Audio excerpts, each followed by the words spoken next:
Hello, welcome back to What If I Was Reincarnated as Goku. I'm going to join this series. Hope you're all joining it too. That being said, let's get to it.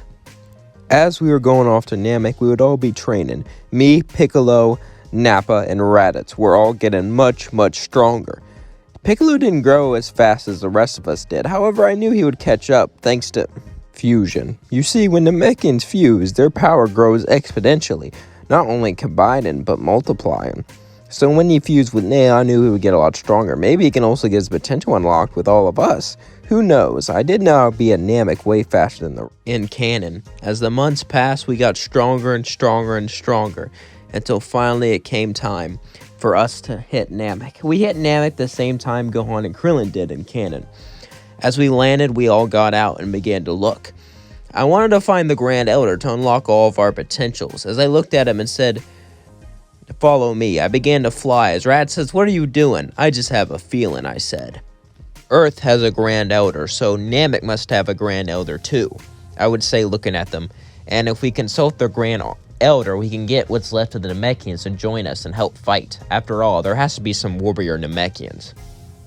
The rest would listen, except for Nappa. Nappa didn't care about any of this. He just wanted to kill Vegeta. Vegeta threw him up and was going to kill him. He didn't really care about our dumb mission or anything like that. All he wanted was revenge, but he went along with it, as Nappa and us kept searching and eventually would find the Grand Elder. As Grand Elder Guru would look, he would see me and the others. Grand Elder Guru could see something inside of me. He could tell I wasn't like most Saiyans, since I wasn't trying to kill him at all. As I would say, "All of you, go out there. We will be a minute." He would say, "But why?" "Trust me, me and him have some things to catch up on." They would leave, and I would say, "When you grant my potential, you can see my memories, yes?" Grand Elder Guru would say, "That's right. Then it's time for you to know who I truly am." Grand Elder Guru would put his hand over my head. As he would start to see through my memories, he would realize that I'm not from this world. He would take off his hand from my head and say, "What do you wish to accomplish?" "On my other world, I was a loser. I didn't have much. A dead-end job, a family that didn't care about me, a pathetic excuse for a love life. To be honest, my life wasn't worth anything. But here, I'm worth something. I want to keep that, and I want to protect your planet. So unlock my potential and unlock the others, and let Nail fuse with Piccolo." Guru would look at me and say, "Fine, but you'll have to suffer the consequences." "What do you mean?" Guru would say, "You're not the only one who's been reincarnated. I can feel it. Others out there. You'll find them. And when you do, it will be a hard battle. Especially if they know as much about this world as you do." I would simply nod as I walked out. I would tell the rest to get in there and get their potential unlocked. And Piccolo would fuse with Nail, becoming extremely powerful. Even more powerful than me slightly. With all that intense training, getting his potential unlocked, and fusion, we were all pretty strong. So, we decided to go after Frieza. But Nappa and Raditz would both disagree, saying we need to take out Vegeta first, as they held a grudge against him. We would all continue to argue, but then we felt something. A huge power spike up. It was Frieza, and he was pissed. Frieza was pissed. This was around the time where Vegeta stole all of his Dragon Balls. Frieza couldn't believe it.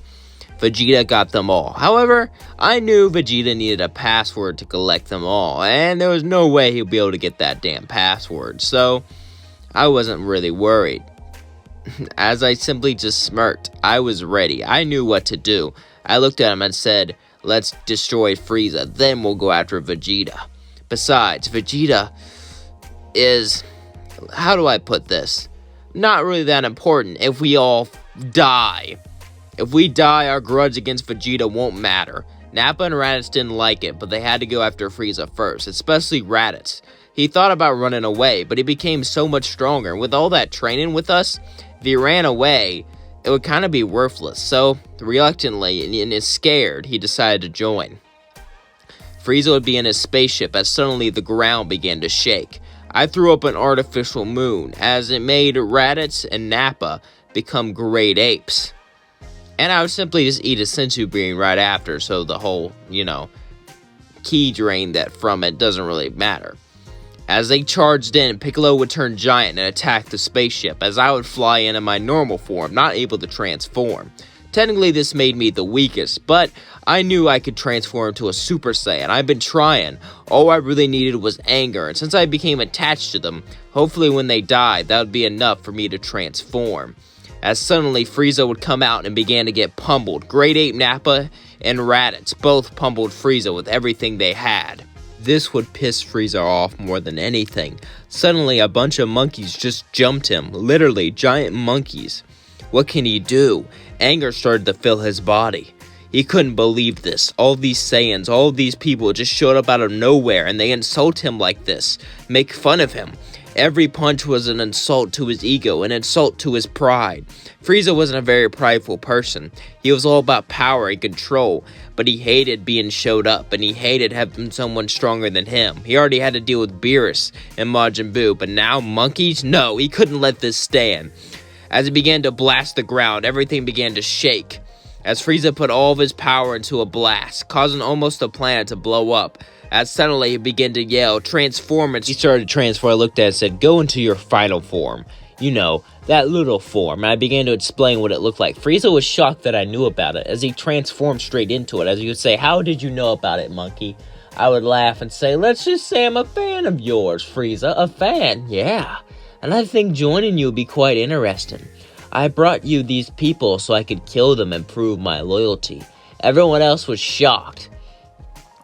As suddenly then, I would try to kill Frieza by blasting him straight in the back with everything I had as his guard was down. But he expected that, so before I could even blast him, he grabbed my hand with his tail. Oh, you thought you could outsmart me like that? I've been playing tricks like this for years, monkey. No one can out-trick me, as he threw me to the ground. Piccolo thought this was suspicious. Goku would never pull a trick like that. I can't be the real Goku, he thought, but that's impossible. He had to shake that thought away because he was trying not to die, though. The rest of the Saiyans, they didn't really know me that well, so it didn't really cross their minds. As the Great Apes charged at him, he said, this is getting annoying, as he cut off their tails with death slicers, as we all three began to battle him. Frieza was starting to get pushed back, which pissed him off even more. So he shot death beam after death beam after death beam. We dodged them pretty well, but eventually one of them would hit Raditz straight in the face, killing him. As he fell to the floor, my brother was dead. This should be it. I should transform. As I tried again and again and again, I yelled. I got angry, but no matter what I did, I couldn't transform into a Super Saiyan. As suddenly, Frieza would also cut Nappa in half with a death slicer. As Nappa fell down, his blood hit the floor. Then he would knock Piccolo to the floor and grab him with his tail and begin to choke him. I was frozen in fear. No matter what I did, I couldn't move. I wasn't Goku. I wasn't a hero. I was just some guy with powers playing the role. I was just some guy with powers trying to be like him. I was nothing like him. I was weak. I was pathetic. I was worthless. He would throw Piccolo to the ground and began to step on his head and squeeze it. If he died, the Dragon Balls on Earth would be useless. But no matter what I did, I just couldn't stop him. I couldn't save him. But suddenly, someone would blast Frieza in the back. As he turned out as Vegeta, I was shocked. Vegeta, what are you doing? You're not nearly strong enough to... Shut up, Kakarot. Don't you think I know that? I realized since I couldn't get my wish, I was going to die. The Saiyan race will die, but it will die fighting. I am Prince Vegeta, a proud Saiyan warrior, and I will die with my race. As Vegeta charged in, Frieza shot him with a death beam like he was nothing, as he fell to the floor and began to breathe out. Frieza then looked at me and began to laugh. Your race is pathetic, and you'll die with them. Just then, tears began to fall, and I realized something. Vegeta changed in this timeline. He was willing to give up his life just to die with his race. That's how much his race meant to him. That's how much his pride meant to him. Every single warrior had something that meant something to them, except for me. That was the key to becoming Super Saiyan, having meaning, and I did have meaning. It was to protect this world that I loved, and protect this world that Akira Toriyama, a great man, made. As suddenly I began to yell, as my hair began to stand up and turn yellow. I was inspired by Vegeta's move. I was inspired by what Vegeta did, as suddenly I turned into a Super Saiyan. As I transformed, Frieza would look at me and begin to shake and say, "Who are you?" I would say, "I am the devil that you forgot. I am the righteous hand of God." Or is it the righteous hand of God, the devil you forgot? Which way does it go again? I couldn't remember how the song went, so I just grabbed Frieza and ripped off his head. As his skull hit the ground, I fell down to the floor and got back up. I did it! I became a Super Saiyan. I felt a rush of high, but then I looked at Vegeta. He was the reason I was able to turn. Him giving up his life for his pride, for his Saiyan race, made me realize how much it meant. Not only to him, but to me now. I would get down on the ground and say, "Don't worry, I'll wish you back, friend." As I saw Piccolo unconscious, I would grab him and get into the spaceship. As I left, Namek was almost destroyed. The planet wasn't as damaged as our timeline, but it still needed repairs. Luckily, the Dragon Balls could be used for that. And that is going to leave things off. Don't forget to like, comment, and subscribe. Let me know what you think of this series so far down in the comments below. Peace out.